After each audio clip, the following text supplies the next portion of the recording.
Rock and Roll Geek Show 1455. Still rocking after all these years. This is the story of my rock and roll butler. This is it, the show that started it all. Often imitated, but never equal. From San Francisco, USA. Online since 2004. It's the one and only Rock and Roll Geek Show. With the original Rock and Roll Geek, Michael Butler.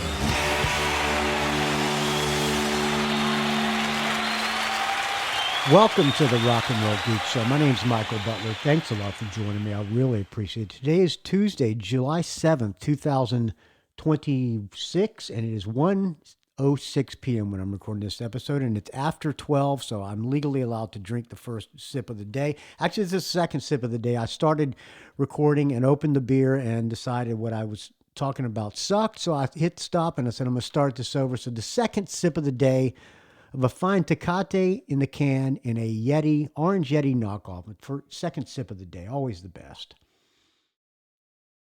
A little later on in the show, I'm going to do a track by track of the new Deep Purple album called Splat. This is for Richard Fusey, the sheriff, because I know how much he loves Deep Purple, and supposedly this is they're returning to their most heavy album they've ever done. So the most heavy album they've ever done. Okay. So I thought maybe my friend Richard Fusey, the sheriff, the guy who runs the Rock and Roll Geek Facebook group, which I did not create, but I do approve people just got to answer some questions that were created by Richard Fusey so that we know you're not some AI dickhead, okay? Some AI chat bot. I got a question for you, friends. Now, I know a lot of people, when they tune into a show, they want to hear the content. They want to get right to the content. And I usually start off the show with telling you what's going on in my life and a little update about what's happening and stuff. My friend Dave Jackson, who does a show called, he's one of my favorite donors, Dave Jackson, who inducted me into the Podcast Hall of Fame, by the way. He's got a podcast called School of Podcasting. And one of his main lessons is get right to the content. Don't bore us, get to the chorus, get straight to the content. And I know that is probably the number one rule that everybody tells everybody, but I haven't been doing it that way my entire time podcasting since 2004. And I just want to know, would you rather me get straight to the content or tell you a little bit about what's going on in my life and all that shit? All right, let me know, rockandrollgeek@gmail.com. I know most people, if you're a casual listener and you just happen to stumble on a show, if I was to stumble on the Rock and Roll Geek Show and this guy was talking about, I don't know, getting a divorce or whatever he's talking about, or going out mushroom hunting, I'd say, what is this?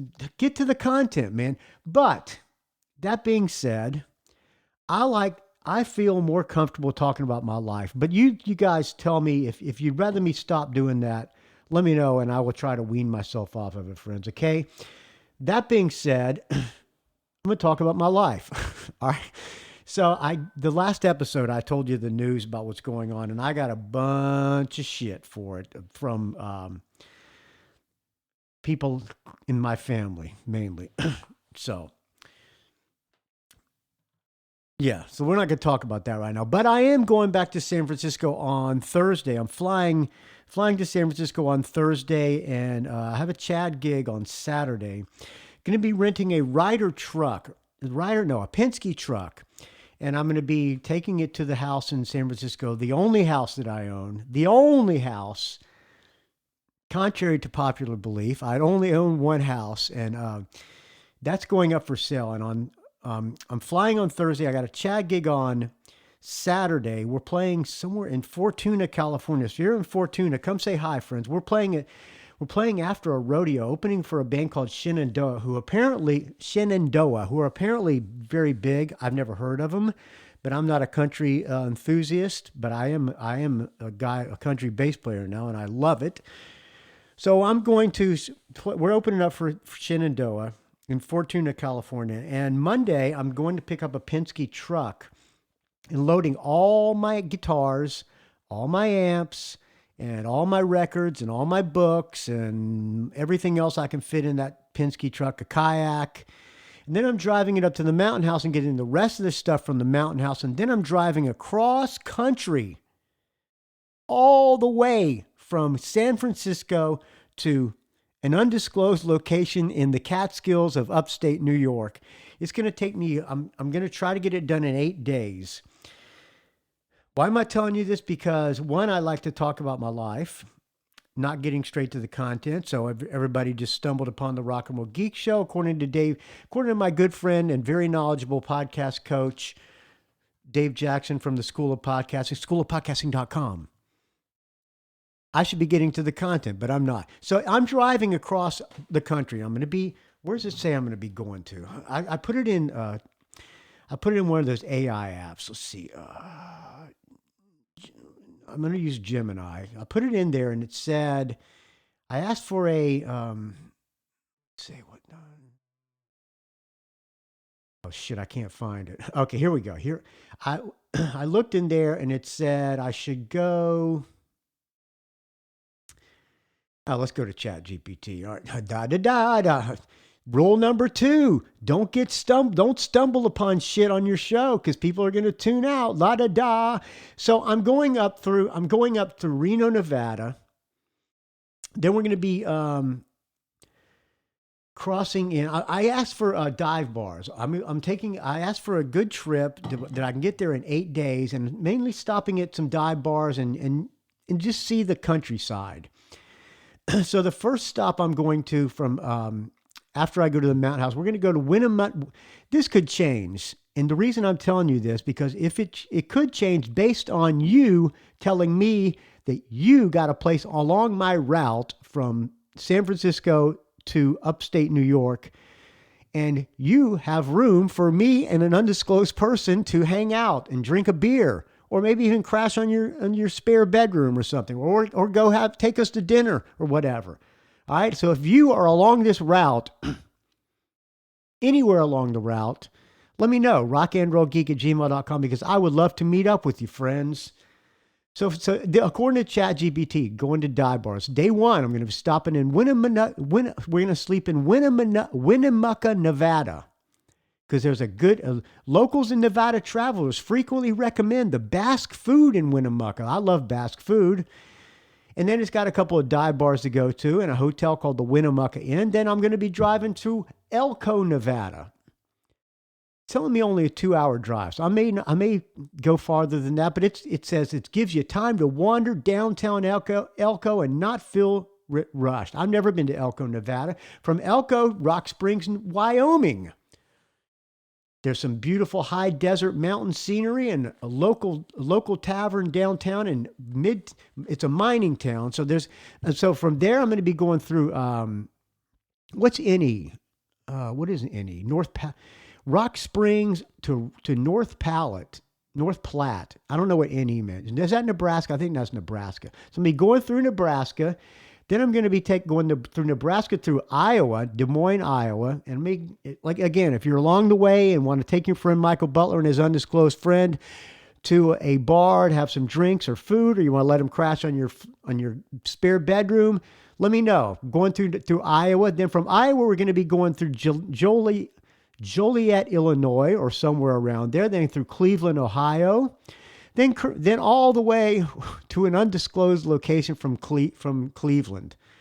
So if you're along that route, again, I may change that route to depending on if you have somewhere for me to stay, for me and an undisclosed person to stay, or if you want to meet up for a beer or dinner or anything like that, let me know, friends. Either send me a message on Facebook or Instagram. Instagram is Rock and Roll Geek, don't ask. Facebook is R&R Geek. Or send me or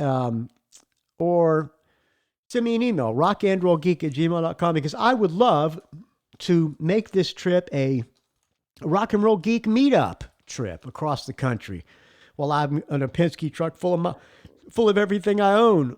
Note to thieves, don't try breaking in because I'm going to be armed. I own guns, motherfuckers. All right. Let's get to the content now. All right, friends? Okay, enough of this shit.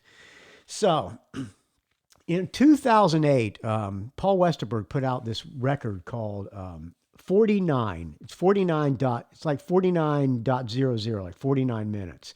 And he sold it on Amazon for 49 cents.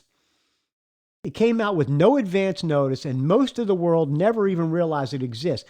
It plays out as one single track. I have it on here. It's 49 minutes long, and it's just one. It's not one track, but it's a bunch of songs, but it plays out as one track. In other words, it's only listed as one song. Hence he sold it for 49 cents. He must not need the money if he can sell a whole album for 49 cents.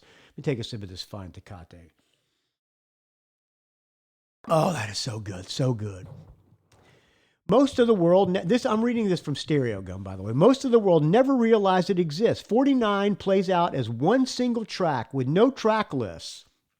So fans have had to come up with their own guesses at what the songs were supposed to be called. It was deleted 2 days later due to licensing issues.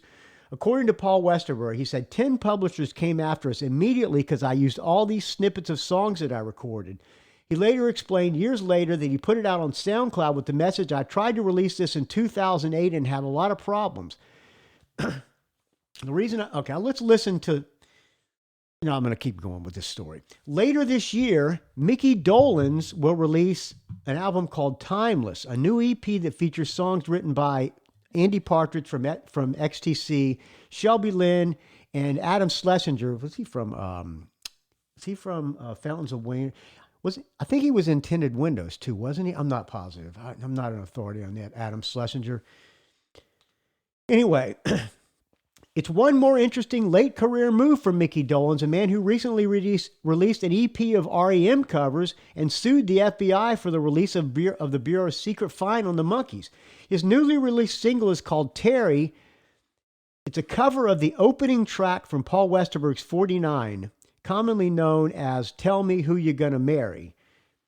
I guess because the fans made up the song titles. You get it. Below, check out Dolen's Terry video and the Westerberg original. All right, let's listen to the first. Let's listen to the Paul Westerberg version. Okay, here we go. Here we go.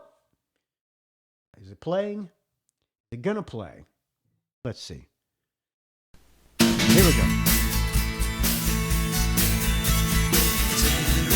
That's a shitty version. I'm gonna play it on my computer here. Maybe it's better. Here we go.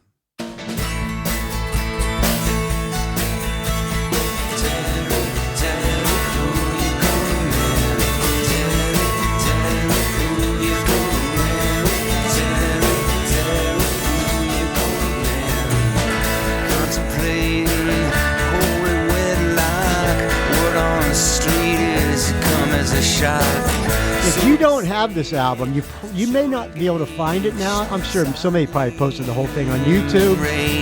If you don't have it, send me an email, rockandrollgeek@gmail.com, and I will tell you where not to get it.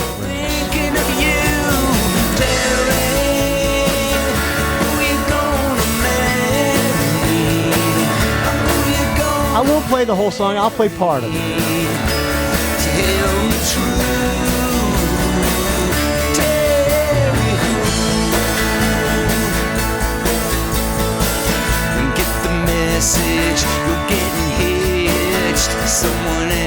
The album cover or the album art says 49, it's like handwritten, 49 minutes of your time. And then time is crossed out and it's replaced with life.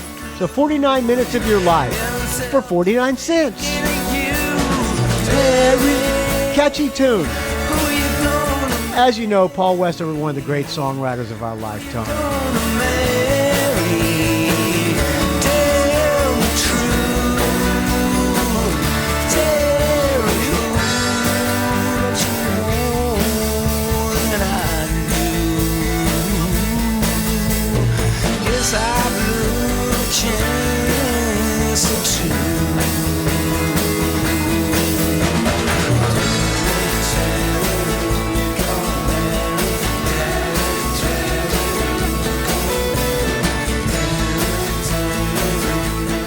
That is a lesson, friends, in how you can write a great song with only 2 chords.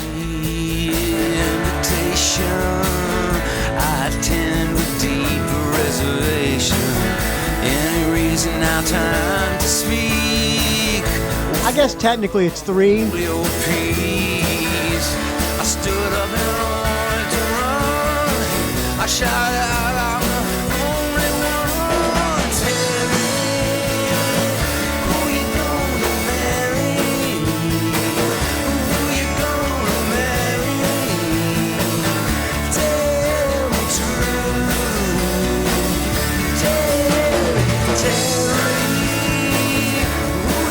All right, there's the Paul Westerberg version. Very good. I want to listen a little more. Fuck it. It's my show, Dave Jackson. I love you, brother.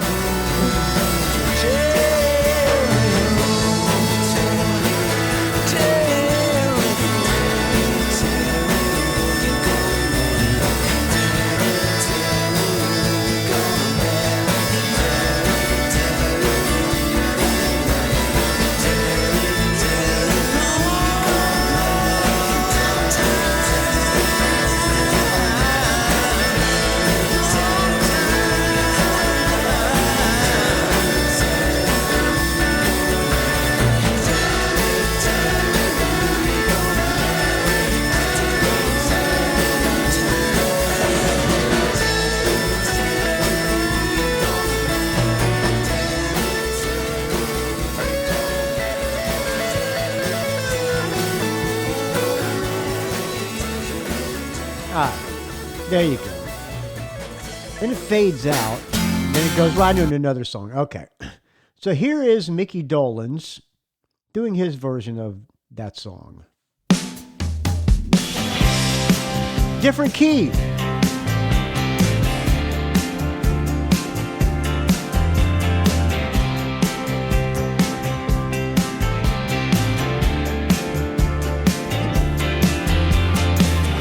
Contemplating holy wedlock. Word on the street is you come as a shock. So they say that you're engaged. Silently, I'm enraged. Every night I'm coming unglued. Can't help myself for thinking of you. Terry, who you gonna marry? Who you gonna marry? Tell me true. Oh, Terry, who? I get the message, you're getting hitched. Someone else, can it be switched? I know now I ain't got the power to come on in the 11th hour. Every night I'm coming unglued. Can't help myself but thinking of you. Oh, Terry, who you gonna marry?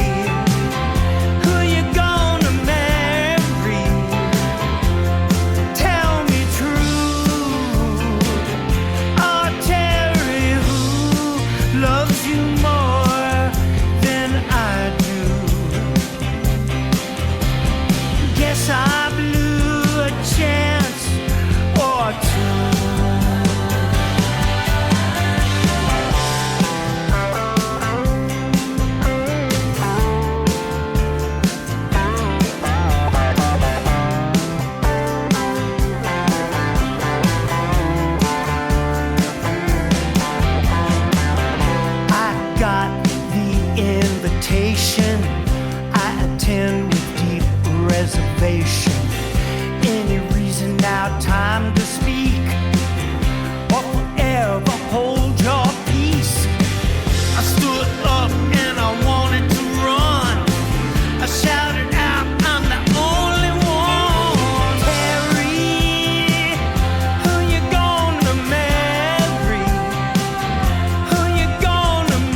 There you go. Mickey Dolenz, doing a Paul Westerberg too. Mickey Dolenz from the Monkees. Terry. According to the Westerberg fans, it's called Tell Me Who You Gonna Marry. But he's calling it Terry, Who You Gonna Marry. Okay. I like that. Not the most rock and roll song, but it's very catchy, and a good song is a good song. I think it's a good rock and roll song. On an episode that's going to be possibly titled Deep Purple Splat, track by track review, maybe not. Probably a mistake number 5 from your friend Michael Butler, according to the School of Podcasting, schoolofpodcasting.com. But your friend Michael Butler, until you tell him not to, he's going to do his own thing. Damn getting in more of an audience. I'm doing it for you, friends, the people who support the Rock and Roll Geek Show. So let me know if you want me to stop this bullshit. Speaking of people who support the Rock and Roll Geek Show, let's thank some people who support the show. Why don't we continue with Paul Westerberg 49? All right, let's continue. Hit play here. My favorite way to donate to... Okay, let me start that over. There are several ways to support the Rock and Roll Geek Show, friends. Stick around for your morning. My favorite way is for you to donate through Venmo. My Venmo is at Michael-Butler-11, like the following people did. Dan Garawan, after last show, he upped his donation to $100. It's called a concerned donation. A lot of people were concerned about me after that last episode. I appreciate the concern, friends. I'm concerned about myself. But I think I'll be okay. Listen, your friend Michael Butler, to use it in the third person.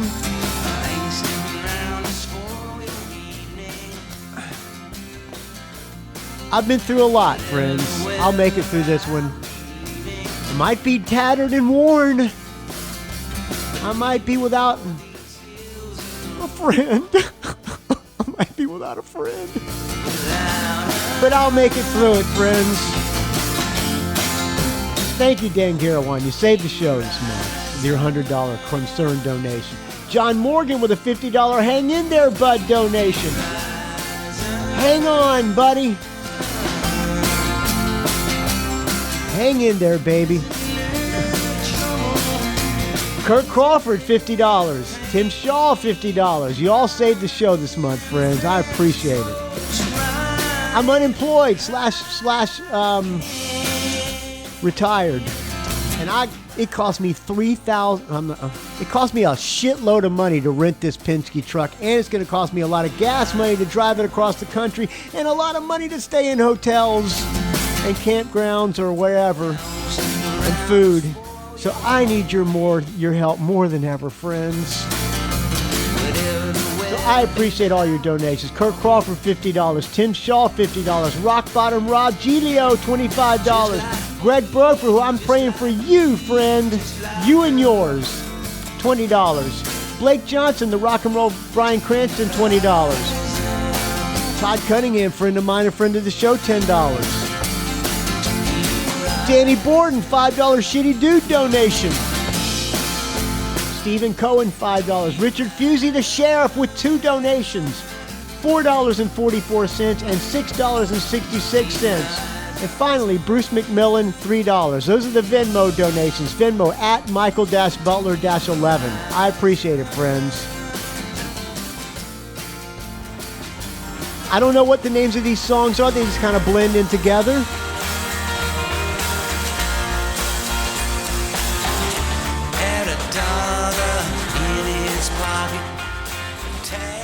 Patreon.com/RNRGeek is another way you can support the show with donations. Go to patreon.com/RNRGeek like the following people did. Joe Pawlak, my bodyguard. I may be passing through your way, Joe Pawlak. $16.66. I'd love to hang out with you and your fiance, Gina. I hope her name's Gina, because if I fuck her name up, I'm screwed. Kirk Crawford, 1277, another donation. Thank you, Kirk Crawford. You saved the show. Patrick Shanahan, $10. Brian Springer, $8. Jon Scott, writer of the great book Tom Petty and Me, $8. Michael Street, friend of the show and friend of mine, the Rock and Roll Exterminator, $7.50. Dave Slusher jumped ship, but he's still donating $5.55. 55 cents more than I donate to his. Robert Harvey, $5. Chiaki Hinohara, $5. Midaki Metal on Instagram. I said on the last show that I think he jumped ship, but he texted me and said, no, I did not jump ship, brother. I love you, Chiaki. Maybe we should get together when me and an undisclosed person get to San Francisco next week. Or this Thursday. Chiaki, you want to go out and have some hot pot on Thursday with me and an undisclosed person? Let me know if, in fact, you're listening. All right, I'm taking a long time on this donation segment. Jamie Jefford, Chiaki, I appreciate it. $5, friends. You're one of my greatest friends, and I'm going to miss you very badly. Jamie Jefford, $5. Erik Klein, $5. Paul Smith, $5. Justin Lefkowitz, $5. Steve T, Steve Trice, $5. James Shapiro, $5. Martin Clawley, $5. Nadi Itani, $5. Eric Stoll, $4. Mike Hellier, £4. Mark Mazay, $3. Adrian Bosch on Boss Rock on the Rock and Roll Geek Facebook page, which I did not create. I think Phil Robinson's the one that created it. I could be wrong. Boss Rock could have created it. I think it was Phil Robinson. But I do approve people. Along with the sheriff, he's the one that mainly approves people. You just got to answer two or three questions by the sheriff. So we know you are not some AI hot chick posting pictures of yourself, us all horny dudes thinking we're going to get laid by some AI, some hot chick, and she turns out just to be an AI person. I'm not looking to get laid. I'm using the royal we, friends. I am looking to get laid, but by only one person. Where was I? Adrian Bosch on $2. Thank you, Adrian Bosch. Amy Bowen, $2. Eric the Rock and Roll Plebe, $1.42. Finally, Three Legs, Four Wheels, $1. And Arnie Stash, $1. That's all the people at patreon.com/RNOGeek. And finally, the other way you can donate to the show is go to PayPal. Go to rockandrollgeek.com and hit the donors link. It'll hit you my PayPal link. My PayPal is mbutler@mac.com. Richard Strom, $20. Dave Franco, $20. Stephen LaPerriere, who's helping with my book. We didn't do a chapter this week. We did one last week. And boy, did I unload on him. Maybe that's why he had to cancel this week. I don't know. I was pretty heavy, the shit we talked about. Hopefully he's going to help me with the book still, because there's going to be some shit in this book, friends. The tentative title is Tourette's and a Bad Attitude. I'm probably going to change that. Stephen LaPerriere, $20. Thank you, friend. BJ Lisco, $10. William Beal, $10. Friend of mine and friend of the show, Ralph Miller, $10. Dave Jackson from the School of Podcasting, who I'm breaking all of his rules. Schoolofpodcasting.com. He inducted me into the fucking Podcast Hall of Fame, and I love him for that, and I love his show too. Schoolofpodcasting.com, $10. Thank you, Dave Jackson. Jason Shepard, $10. Jeff and Sherry Thielaliki, $10. Jeff might be going through some similar shit I'm going through. I hope you're doing okay, Jeff. Let me know. I have not talked to you in a while. Christopher Del Grande, $5. Jace Lesniewski, $5. Could be JC. Benjamin Muller, $5. John Tennis, $5. Rachel Rosenberg, $5. Vincent Creamy, $5. Greg Long, $5. Peter Spark, $5. Andrew Howe, $5. John Offenlock, $5. Chad Kiffmeyer, $2. Dave Alexander, $2. Adam Croft, $2. Kai Matsuda, all the way in Japan, $2. Lasse Sattvedhagen, $2. Brian Gradage, $2. William Moffat, $2. And finally, if this in fact is your real name, Deborah Dreyfus, thank you for the $2. This show is a value for value, and I thank everybody who gets any value out of this show and supports it any way you can, either by show reviews, donations, taking me and an undisclosed person out for dinner or having some beers, letting us crash on your floor, or just coming to say hello to your friend Michael Butler. $3,600 it's costing me for this truck. I ain't gonna bullshit you. $3,600. I got a discount because I'm a AARP member. All right, friends. I really appreciate the support. You don't know how much it means to me. So much. I take a sip of this fine Tecate to you.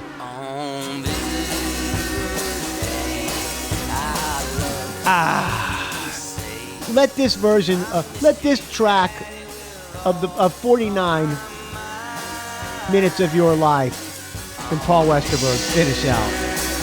Then we'll do the track-by-track review of the new Deep Purple. Yes, if you tuned in because you hit Google and did Deep Purple Splat track-by-track review and you had to wait 32 minutes, I hope you're stuck around, friends.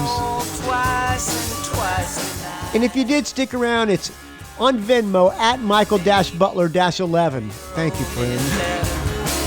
You could lie all you want without having to look me in. Okay, goodbye, Paul Westerberg. Okay. All right, ready to do the track-by-track of the new Deep Purple album. Splat is the 24th studio album by English rock band Deep Purple, released on July 3rd, 2026.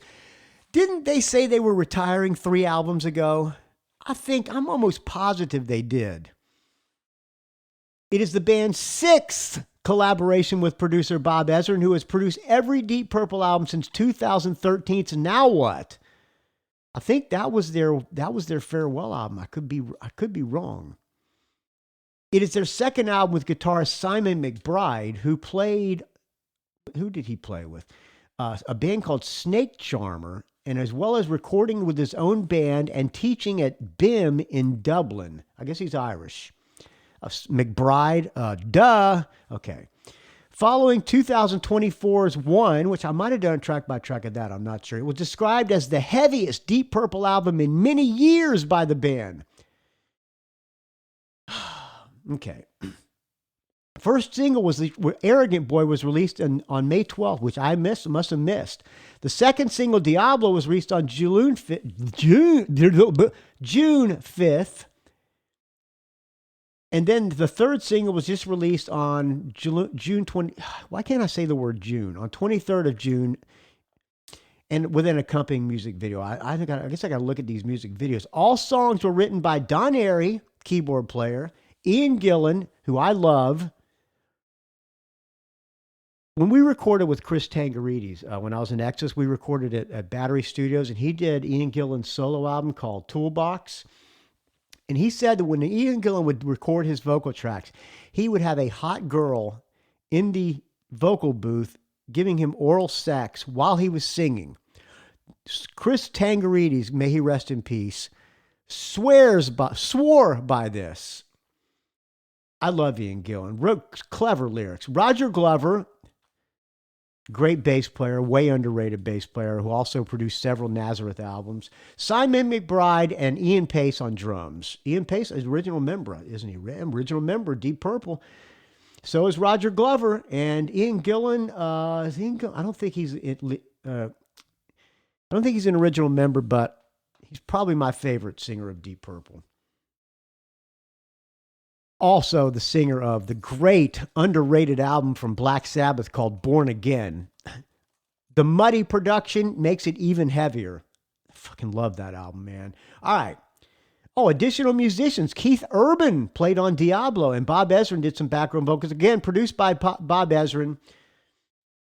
There are, how many songs on this album? There are 12 songs on the album. So the Rock and Roll Geek scoring system, if you're a new listener, if you stuck around for 35 minutes to get to the track-by-track review, thanks for sticking around. But the way the scoring, Rock and Roll Geek patented scoring system goes, if I like a song, I give it a +1. If it's okay, I'll give it a half. And if the song, I don't like it, pardon me, it was fine, Tecate. If I don't like it, I give it a 0, and we put all that above 13, the track, or above the number of tracks on the album, and that's what we give it. So in this case, if I liked all songs, it would be a 13 out of 13. If I like none of them, it would be a 0 out of 13. So we don't do a 4 out of 5 here. We don't do a how many out of 10 unless there's 10 tracks. You get it. It's a highly scientific, unscientific scoring system. It's the best one. It's the only way you should review an album. Telling you, it's the right way. All right, first song, Arrogant Boy. Again, these songs are all written by everybody in the band, according to Wikipedia.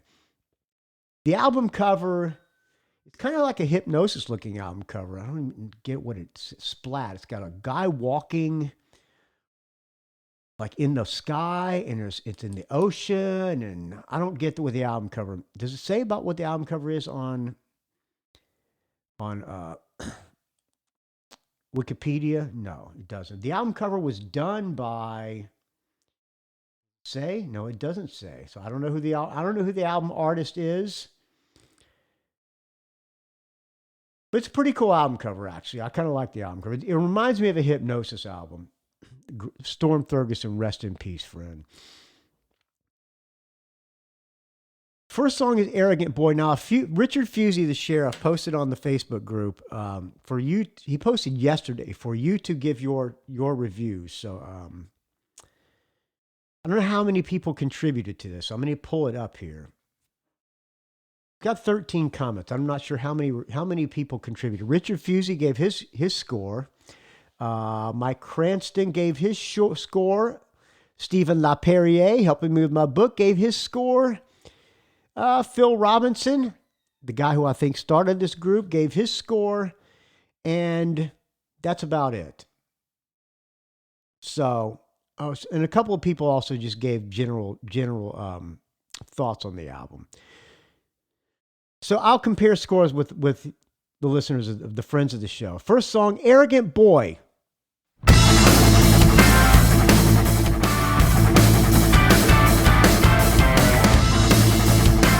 Little Survivor, The Eye of the Tiger. Well, Billy couldn't read or write. All right, I'm stopping here for a second. Ian Gillan writes some very clever, humorous lyrics. So that being said, I've listened to this album once, and I did notice that their lyrics are all extremely clever. In his life, he looked like shit. Face didn't fit. He only ever went out at night. Well, Billy got invited to parties. He would always dress super noise. Very heavy on the Don Airy keyboard. His chances, and they called him an arrogant boy. Billy had a special trick. He knew what made the punters tick. Richard Fusey, Arrogant Boy, killer riff band is firing on all cylinders. Just about everything that defines the Deep Purple sound is present in this song, plus one. He took a deep breath, found his voice, so they called him an arrogant. Mike Cranston. Rolling Stones might hold the title of the world's greatest rock and roll band, but that's only because they have been ducking getting into the ring with Deep Purple, in my opinion, motherfuckers. He didn't say motherfuckers. I ad-libbed that. Deep Purple consistently puts out better music than any other band that has been around the block as many times as they have, bar none. Let's see if they can keep their streak in the purple patch going on Splat. And yes, they also put that great music out on albums with terrible titles as of late. I kind of like the album title Splat. Arrogant Boy, there's not much of a chorus to this one, but who cares? The band is on fire. That part at the end where Don Airy and Simon McBride play in unison is fantastic. And don't get me started on the greatness of Ian Gillan. He's like that rare strikeout pitcher who loses a few miles per hour on his fastball but adapts and excels. Gillan used to have one of the most acrobatic voices in rock history. Yeah, he sang Highway Star, didn't he? Now he's one of those rare hard rock singers who has embraced the limitations that come with his age and adapted his style, remains as cool as fuck. He's like 86 or something. I gotta ask Wikipedia.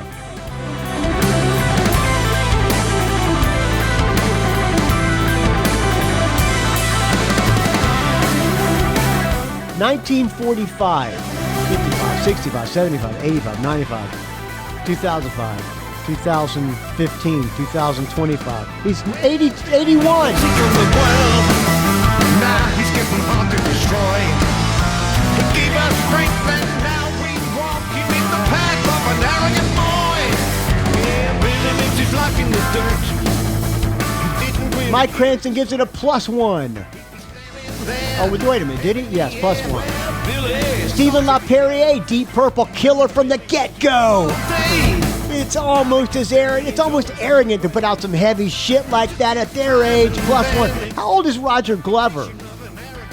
One of the most underrated bass players because he's. Oh, hold on, let me stop here. Stop here. Hold on, wait. I'm giving it a +1. All right, we'll get everybody else's scores on the other songs. All right, next song, Diablo, featuring the country guy on guitar.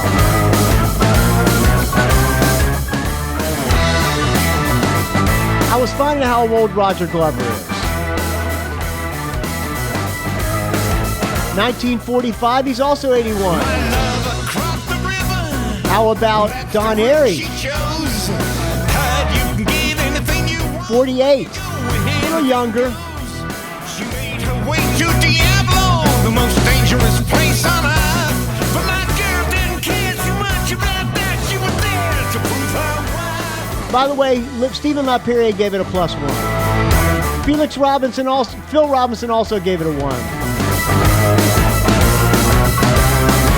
She jumped into the fighting pit. Phil Robinson gives Diablo a strong half. Nice riff. So far, I like the instrumental parts better than the actual verses. I hope that doesn't keep up for the rest of the album. Again, too short. This song is... How long is this tune? 3 minutes and 16 seconds.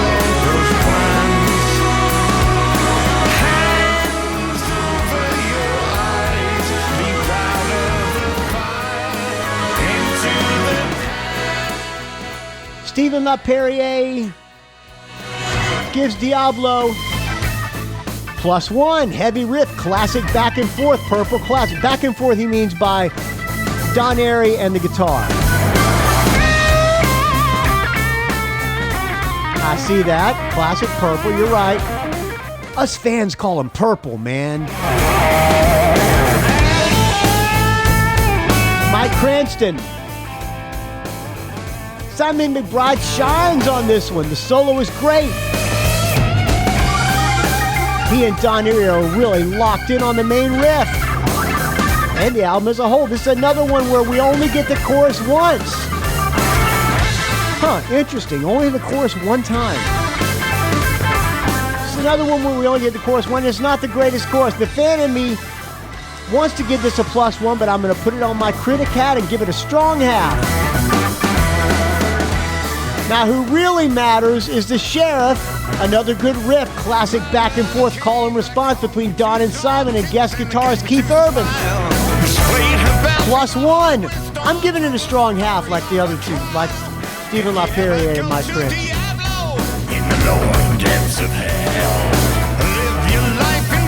I like the little death metal. To hell. Woo! Alright, kill it. Next song, The Rider. I think he's referring to what they put on their rider in the dressing room. By the way, in the first song, Arrogant Boy, I didn't mention it, but there's a little Emerson, Lake and Palmer sound when he went from he didn't play the organ, he did like synthesizer. Now this is a classic Deep Purple riff. I have some weird peccadillos, stick 'em on the rider. Whoa, whoa, whoa. When I arrive, I want some heel clickers. I want some heel clickers. A couple of lip dickers, moisturize. I love that lyric. I'm not sure did he say limp dickers? Let's back it up because I want some heel clickers, not some limp dickers. I hope he said that. Whoa, whoa, whoa. when I arrive, I want some heel clickers. I own some heel clickers. After my donut, a couple of limp dickers. Couple of limp dickers? I don't know what he said, but it's clever. Moisturize them both, then slap them on the rider. Uh-oh. I was going to give this one a +1. It's me. Sheriff says another direction on this one, a slower number. Simon comes in with that melodic shredding.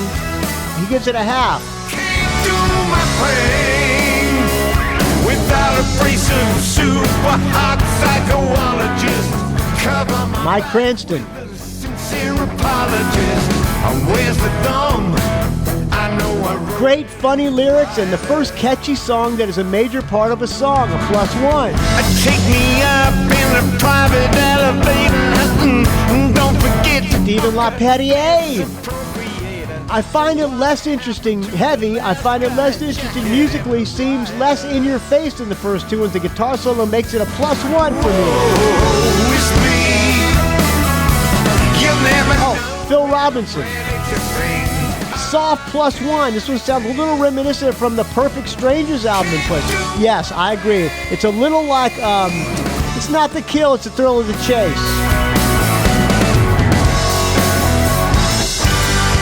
I'm giving it a +1. I like this one.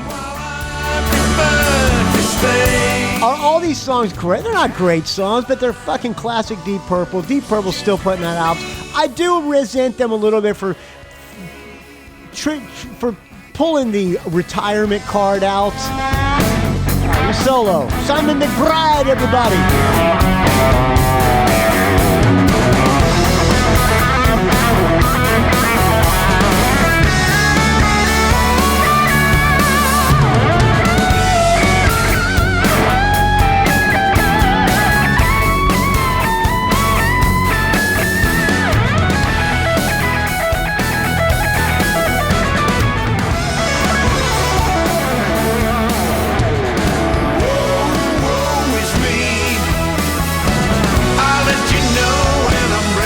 I'm giving it a +1. It could be a soft +1. I probably agree it's a soft +1. It's not a great tune, but it doesn't suck. Listen, none of these songs suck. I'm going to tell you that from the get. Little spoiler alert. None of the songs suck. Are they classic Deep Purple songs? No. Are they classic Deep Purple sound? Yes. Are they great songs? No. But the band is putting out albums in their 80s. All these fucking dudes are in their 80s and they're still putting out albums. You got to give them that. So on that reason, they get a little bit of slack from Michael Butler. I'm not a huge Deep Purple guy. I'm gonna put that up front. I like Deep Purple. American Heartbreak. We played the side stage at a show. It was Scorpions, Deep Purple, and Dio. And we played the side stage, so we played right next to the beer stand. I think there was one beer stand in the entire amphitheater. It was like one of the, a shed. It was somewhere down San Bernardino, somewhere down by LA. And when the bands would stop playing, they would do set change. People would come out for a beer, and there would be a side stage, and American Heartbreak was playing during all those breaks. It was fucking awesome, man. It was so much fun. We kicked ass too. It was during we were on fire at that time in American Heartbreak's quote career. All right, next song, The Lunatic.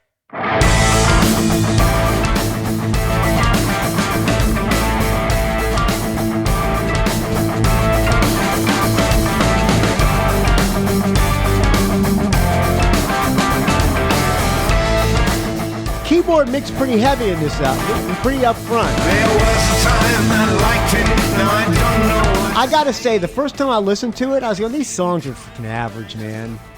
I'm liking it more as I listen to it. I gotta say, it's growing on me a little more at each listen. There's a sparkle in his eyes when they should be done gray.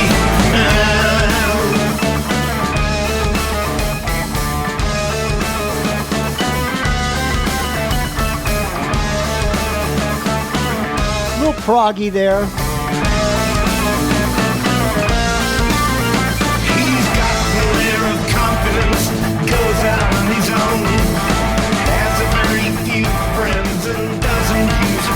Robinson. Another proggish number. Oh, there you go. I swear to God, friends, I have not listened. I've not read these reviews. I like it. +1.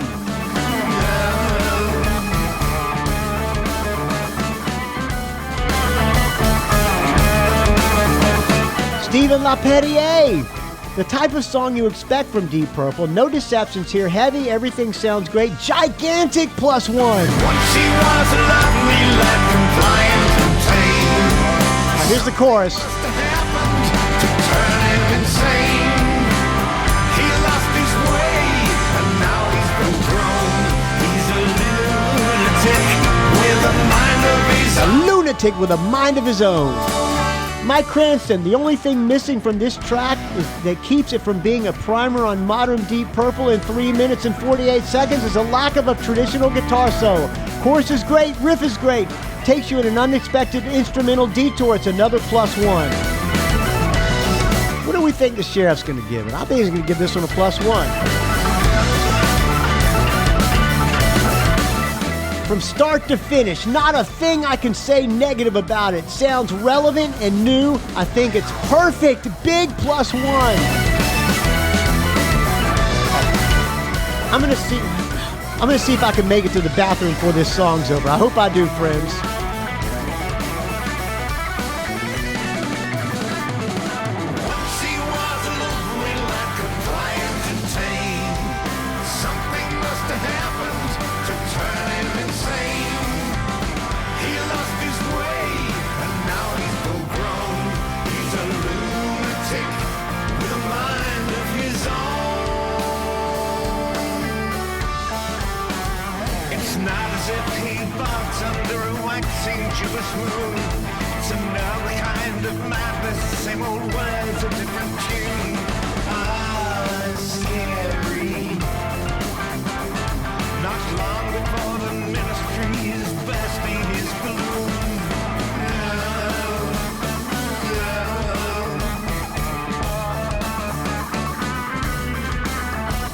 Did I make it? I did. With seconds to spare. All right, what am I giving this one? I give it a half.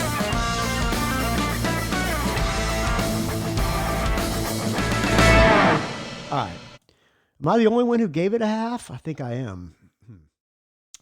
Maybe I'm wrong. Maybe I should have given it a +1. Next song, The Only Horse in Town. I like that title.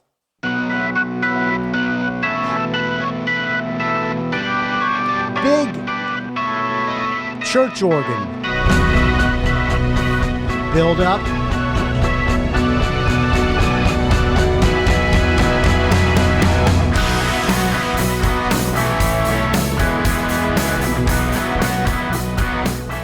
So far, the most catchy sounding one, which probably means the sheriff is not going to like this one. Let's see what he has to say. Joe's Motel over there. By now, you should know that Simon McBride is a great fit. Love the chorus, even with Gillen's sometimes nonsensical lyrics. +1. I'm surprised Richards is refusing. With everything they could carry, of course, they took all they need, except for a clapped out knock-me phony on horse. Now I've got the place to myself. I stand and look around. If the home that fell from the sky for me, the only horse. Mike Cranston. This is one of my favorite songs on the album. The opening riff is very anthemic. I love the chorus. Melodic solo is good. +1. I can tell we have enough. Stephen LaPerriere. Doesn't have the punch of songs 1, 2, and 4, but again, everything's there. McBride, airy, many very good bass lines throughout so far. And what about Ian Pace? Strikes me how well produced it is. Wait a minute. Yeah. And it strikes me how well produced it is on vinyl. It's fucking awesome. +1.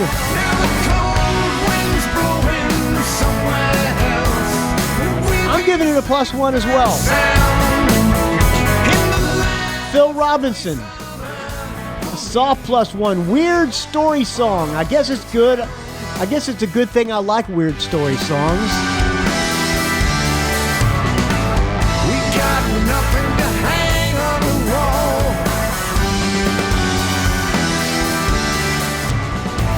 And that's better than nothing at all. We got nothing to hang on the wall, but it's better than nothing at all. I think Ian Gillan writes great lyrics. The guy's got a sense of humor. And I heard he likes to drink, and I heard he likes the ladies as well. When we did that show, I went and watched. We could watch from the side of the stage because we were, I don't know, somehow we had passes. Because I guess we were one of the bands playing.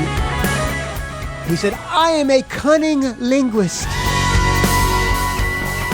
And he was wearing all white and he was barefoot.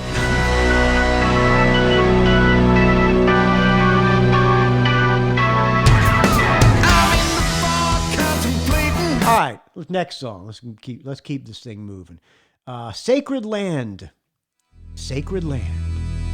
All right, lights go down low. Fog. A little Scottish music. Is this Scottish? I don't fucking know.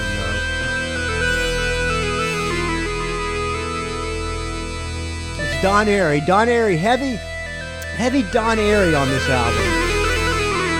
Way up front is what I should say.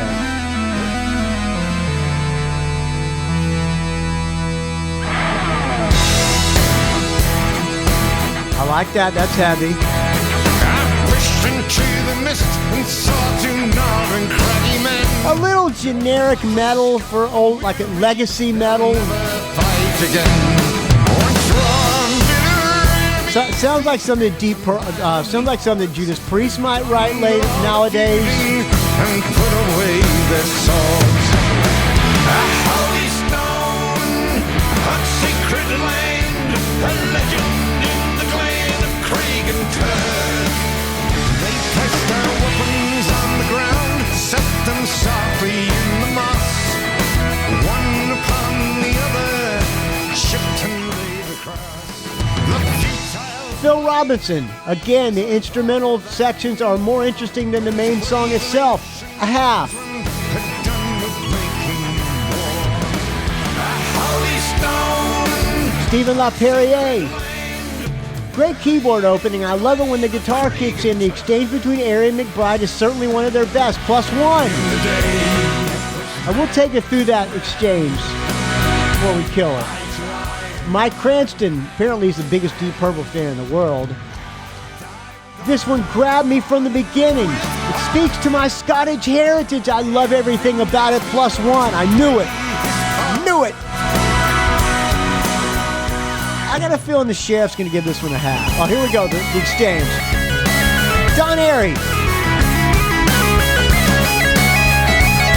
All right, it's your turn, Simon McBride. Hold on, not yet. I'll tell you when, Simon.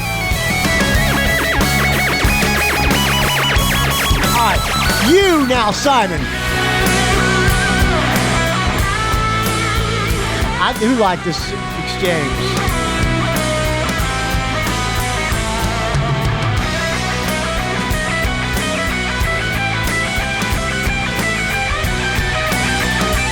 All right, back to you, Don. Oh, excuse me, back to the whole band. All right. The Sheriff.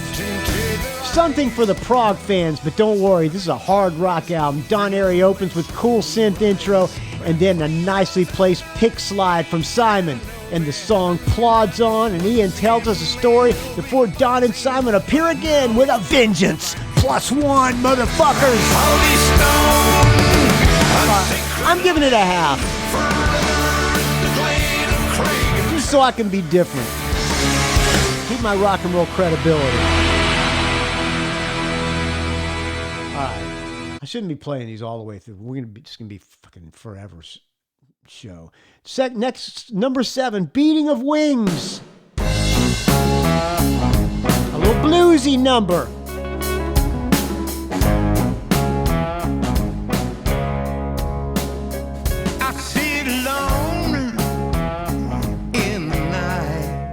Sheriff, a blues song. I hope they paid the songwriter of Born Under a Bad Sign half.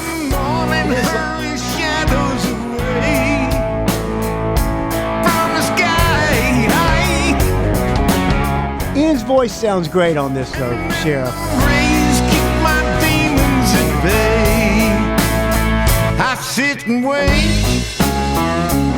in the dark. Mike Cranston, a purple take on blues rock. Simon McBride's solo is excellent. Once again, the fan in me wants to give this a +1. I'm going to listen to my inner critic again and give this one another strong half.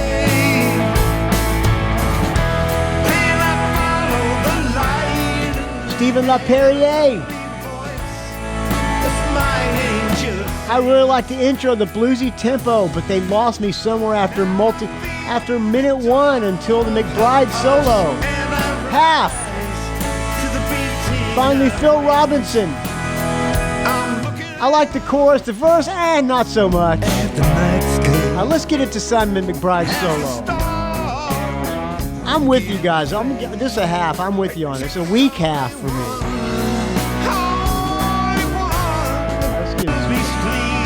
Let's get to the solo. Yeah, chorus not great. Come on, Si. Where's the Simon solo? Come on. Is this a solo? No. Oh, yeah, it is. Okay, good.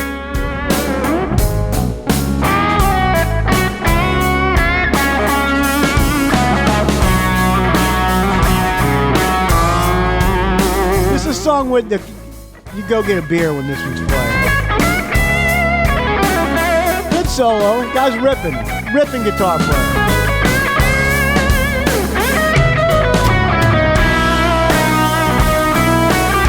Half for me. Next song, Guilt Trippin'.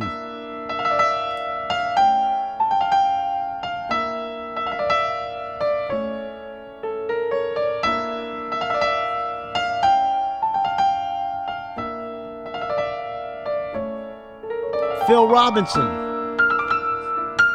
+1. Super weird, borderline, frantic, manic song. I like it.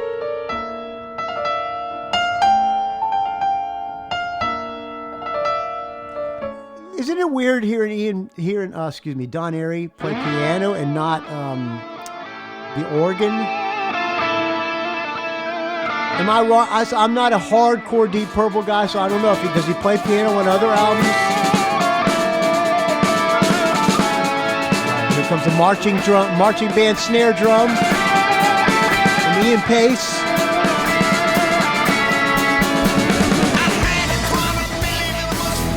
I'm liking this.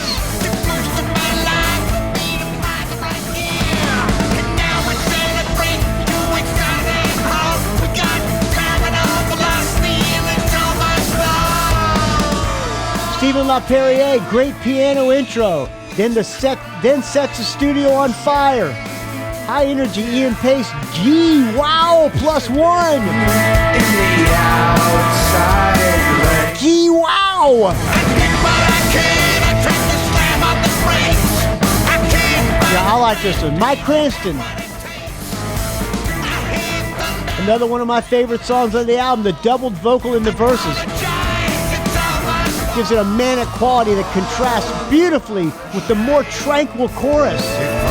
The piano and guitar section is superb, and I love how it transitions back to the verse. Big +1. I got a feeling the Sheriff's gonna like this one too.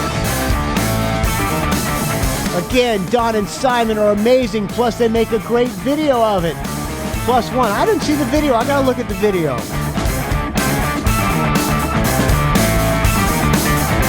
Little proggy part there. I'm giving it a +1. That's a little Emerson, Lake and Palmery. A little rushy too.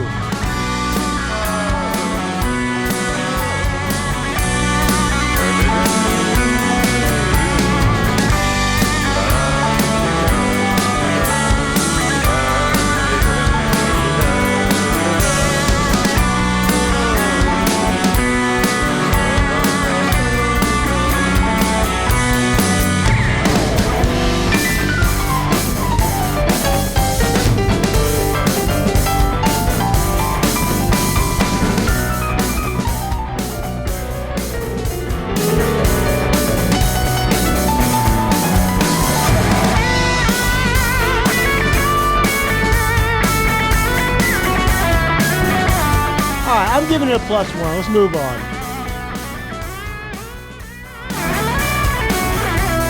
I kill it. Okay. Next song, Scribbling Gibberish. Oh, wait a minute. Is it what's it called? Scribbling Gibberish.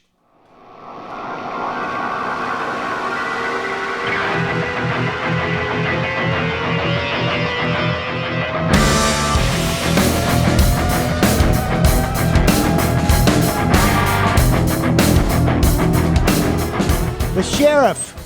This is what you do with a great riff. You feature it as much as possible. The riff stuck in my head for that. I give it a +1. Don't have a notion what you said. Ian doesn't know what the hell you're saying. You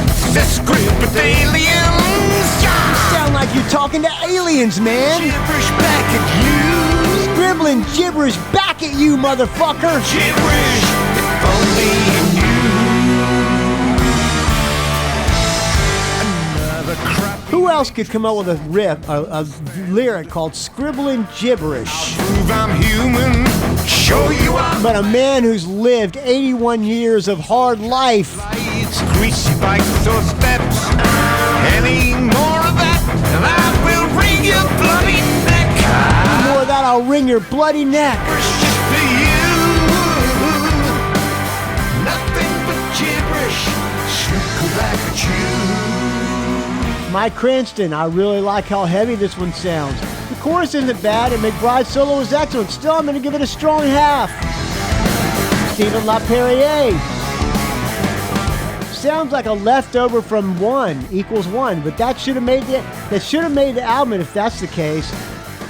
McBride and Airy again, hats off, very big +1. Some hardcore Deep Purple fans here.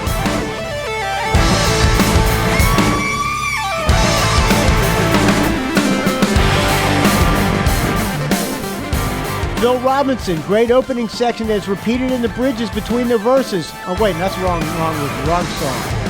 I like the middle instrumental section. The rest is a big note from me. Weak half.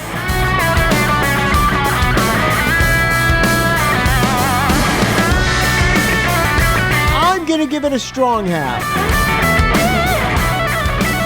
Great solo. That guy rips on guitar. He's no Richie Blackmore. Sophisticated man. But Blackmore wasn't a shredder.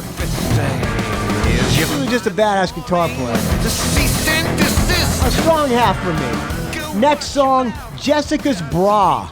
Yes, Jessica's Brassiere. And more prog.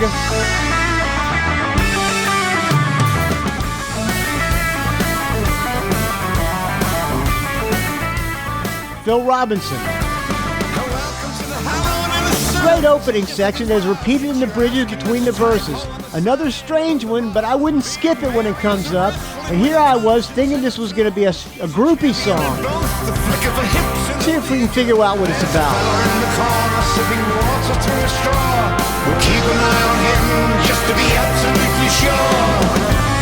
I have no idea. It sounds like a little bit like Uriah Heep.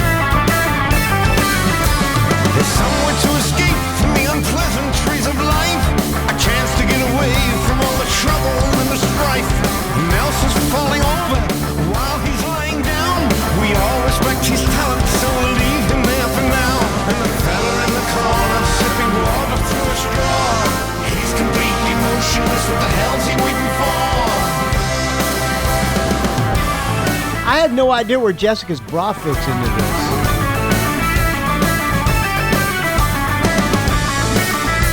He gives it a soft +1, Phil Robinson. Stephen LaPerriere. Don't know what to make about the lyrics, but the band is on fucking fire. Big +1. Make sure it never fails. With body camaraderie and flagons of tumble. Mike Cranston. The title for this one comes from a mistake that Ian Gillan made when he first wrote down the lyrics. Huh. How about that for knowledge? He went back and incorporated the idea into the lyric. The entire song is great, from the way Simon McBride and Don Airey lock in for the opening riff to the great chorus. through the scorching solo section all the way to the end, +1. Finally, the Sheriff. Silly name, but nothing silly about Simon's guitar talent. Vocals are perfect sounding, +1. Listen, I'm giving it a +1 based on the title and based on Mike Cranston's super knowledge. I like the David Bowie Hunky Dory piano.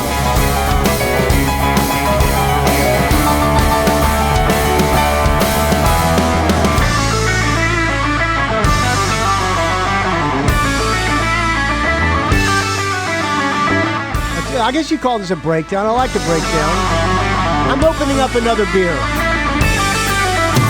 A tweedy bird from Berkshire is looking for some rough siders up to Bailey, who is more than rough enough.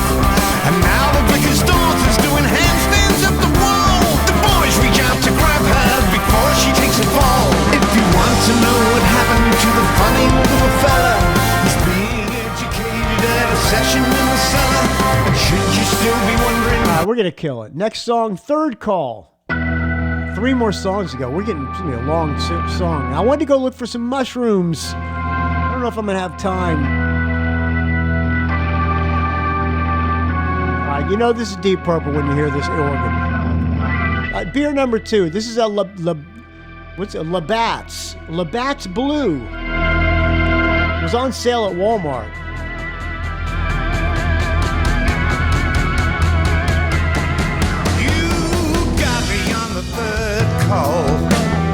I wasn't gonna answer at all. I like that lyric. I got me. I wasn't gonna answer at all. So it didn't ring true. You know I was curious and kinda nervous too. All right, The Sheriff. It's a weak song on a very good album. Half. Something I heard in the breath of his voice. Mike Cranston. Another bluesy rocker. Ian Pace's drumming stands out on this track. McBride's solo sizzles, but the song as a whole kind of fizzles. I'm on the fence with this one, so I'll give it a strong half. La Perrier, Stephen. I like that one a lot. Pace's drumming stands out to me. Aries keys are just enough. Same with for McBride's guitar solos. To the level we've come to expect from these two, super without overdoing it. I wonder how Ezrin keeps it so balanced with the two. +1. Phil Robinson. Nah, I'm giving it a half, he says. I'm giving it a half as well. All right, number 12. My New Movie. What you doing Wednesday? If you've got nothing on, drop by. We'll start working on a plot. Just take a look around. Use your imagination. This is classic Deep Purple. To improve on what we got. Little Highway Star. Not nearly as good as Highway Star, but that's that vein. Cameras and a crew. I got costumes, makeup, and a double wide trailer. Now all I really need is you. Great lyrics. I'm sorry, the guy writes clever as shit lyrics. Now Jessica's Brow was a little bit too Demons and Wizards-y for me. If he was singing about Demons and Wizards, it just seemed like he was. It was a little too much for me. I like this one. More to the point. We'll make the sequel fast. Can only get That being said, Phil Robinson. Week +1. Solid 2, not much else to say, which means it probably should get a half, but oh well. It's gonna be rough in the making, but man, we're gonna get there. Stephen LaPerriere. I gotta screw all the I don't know where the song is going, but the band is on fire. +1. watch it bear fruit. With a jaw-dropping, mind-blowing mother of a movie. Mike Cranston. Getting ready to shoot. This one hooked me from the first note. Man, he loves Deep Purple. You won't be in my new movie. The solo rips, and I really like the keyboard breakdown. It's a pretty generic Deep Purple song, but the band played with such energy they have to give it a +1. You wanna play Now we got to hear the keyboard breakdown.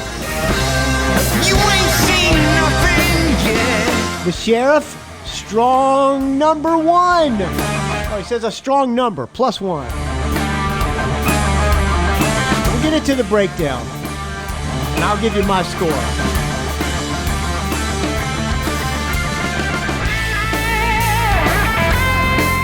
I do like how they alternate solos. That's kind of cool.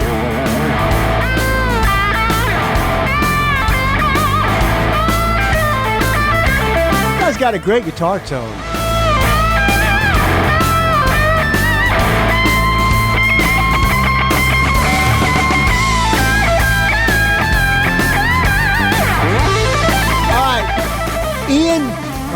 Don, to you, my friend, the breakdown. Little Emerson, Lake and Palmer sound. Tarkus. Welcome back, my friends, to the show that never ends.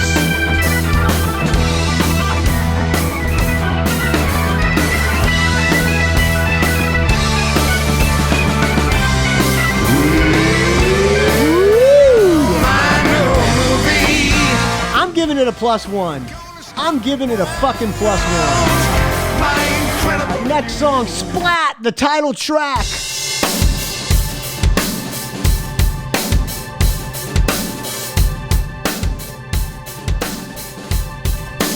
The Sheriff. What a way to close it out. +1. What's that bass tone? His impression, this is a very good rock album. Great musical talent on display. It's an album that will bring back the Mark II fans who believe Purple ended with Blackmore's exit. This album has 13 songs ranging from 3 minutes and 16 seconds to 4:50. Last time Deep Purple had 3-minute songs was 67, 68 Mark I Purple, except for the live version, which they would expand on. What's his total on Gibbs? I wish he would have given his total, because I don't want to count everybody's totals. Let's just know that Richard Fusey gave it a high score. Mike Cranston.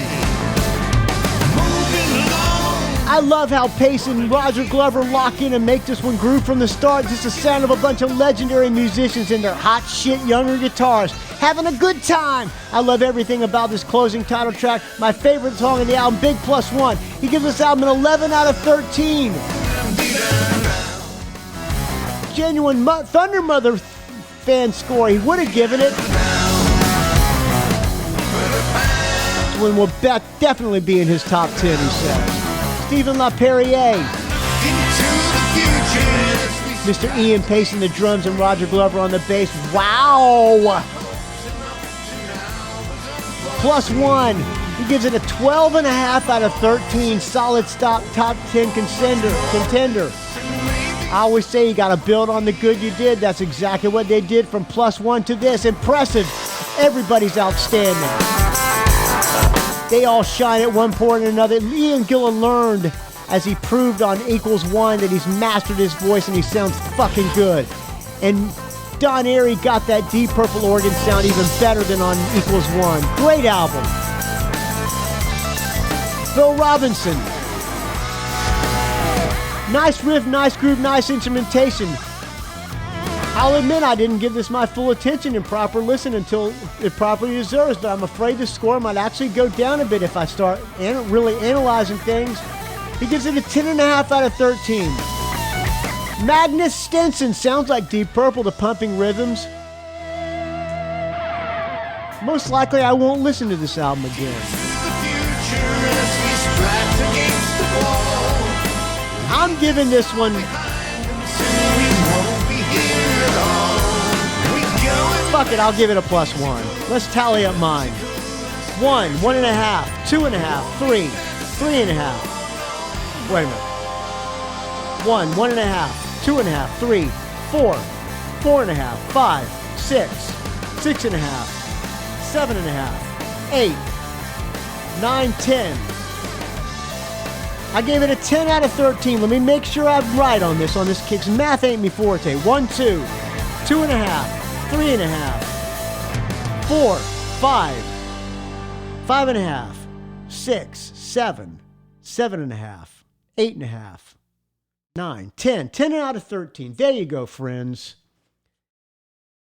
The patented rock and roll geek scoring system comes through once again. 10.5. What does Metascore give it? They gave it a 79, which is what? I don't know. Math ain't before. I'm guessing it's probably close to what I gave it. Most people gave it 8 out of 10, which is probably about a 10 out of 13. I think we all agree. It's not a bad album. The total, let's see, what is Record Collector? Blast from start to finish, okay? Producer Bob Ezrin from Mojo. Bob Ezrin turned up the group's deep purpleness without lapsing into self-parody. Classic Rock Magazine, and in many ways, Splat captures the very best Deep Purple one could possibly expect. In 2026, Uncut, the band's elemental approach, peaking in light. Class music. The album at times feels narrow, glimpses of folk flourishes on sacred land. He gives it a negative. All right.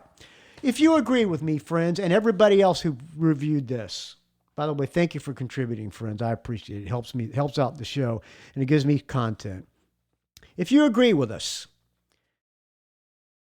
damn, you guys know your music. Put that in the subject line. If you disagree, this album sucks. I agree with Magnus Stinson. You guys are full of shit. Unsubscribed. Put that in the subject line. All right.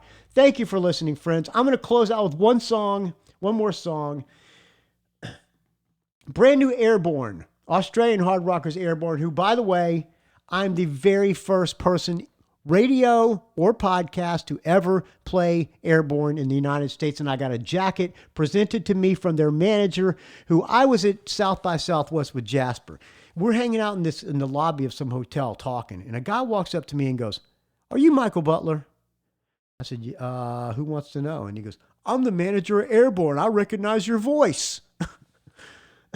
So I'm the guy who, quote, broke Airbourne in the United States. Australian hard rockers Airbourne released a new single, Kid in a Candy Store. Today, Airbourne proudly releases their latest single, Kid in a Candy Store, from their upcoming self-titled album, set for release on October 28th. It's going to be called Airbourne via Spine Farm. The new track is produced by Brian Howes, who helmed 2013's Black Dog Barking, engineered by Mike Frazier, who worked on 2010's No Guts, No Glory. Mike Frazier, AC/DC engineer, too. Mastered by the legendary Ten Jensen. When Airbourne brothers Joel and Ryan O'Keefe, those guys put it all out there when they play live. They're one of the great live bands. If they ever come, watch them play. Those guys, their sport, they make it a sport. They're fucking work their asses off on stage, like your friend Michael Butler. All right. Let's close out with the new Airbourne song. I'll get back to it here. Let's see.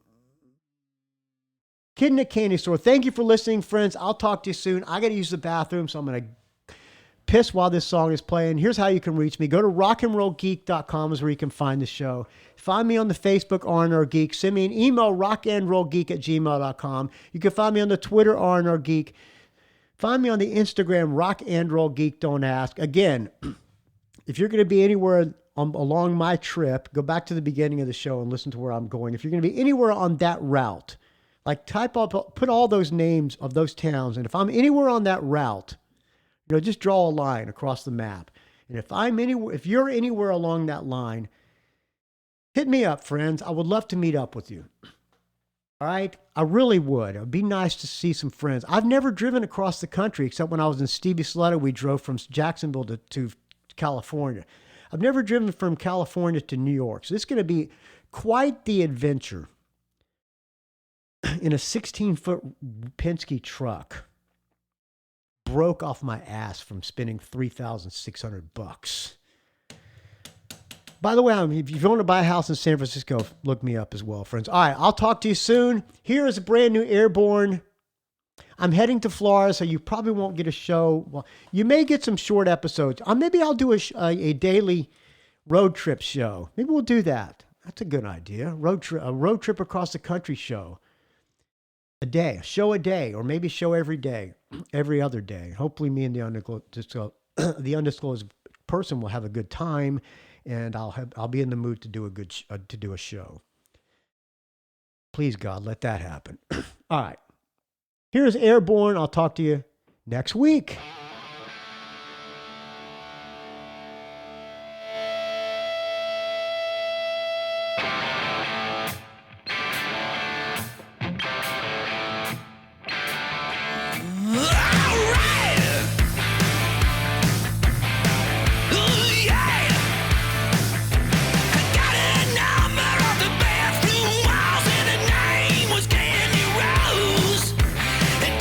Courage just to make that call, roll the dice, you never know. I got a chicken cab and seconds flat, and minutes I was climbing the gates. She was looking down from the balcony, hanging down all over the place. She said, hey sugar, have you been here before? Next time you come around, use the bathroom. Get in a candy store.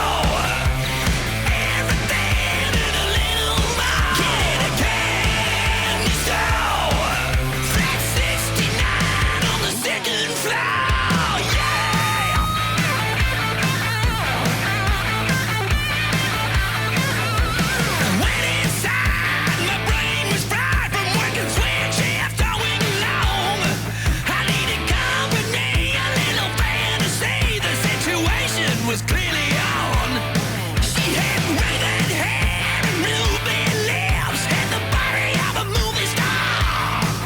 Then she held out her hand, said, do you understand? It's too grand and your new guitar. I said, hey sugar, I've been here before, but next time I come, I'll use the back door. Get in a candy store. Everything and a little more. Get in a candy store. Sweet 69 on the 7th floor.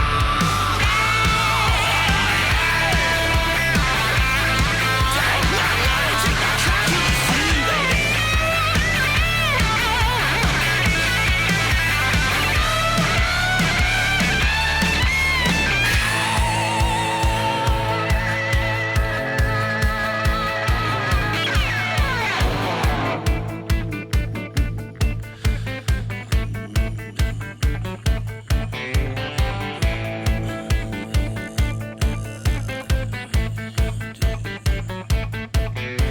An empty wallet makes an empty heart as a penny drop to the floor. All my wages are in your dresser drawer, but I always come back for more. Get in a candy store. Everything is just a little more. Get in a candy store. Flat 69 on the 2nd floor. Get in a candy store. Everything just a little bit more. Get in a candy store. Sweet 69 on the 7th floor. Want a little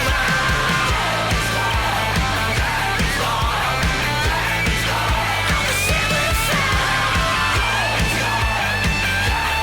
Yeah. I want a little open up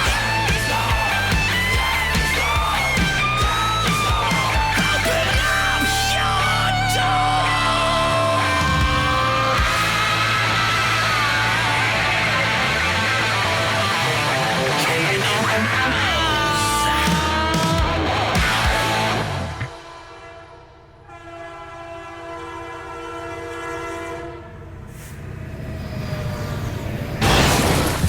It's a rock and roll geek train wreck.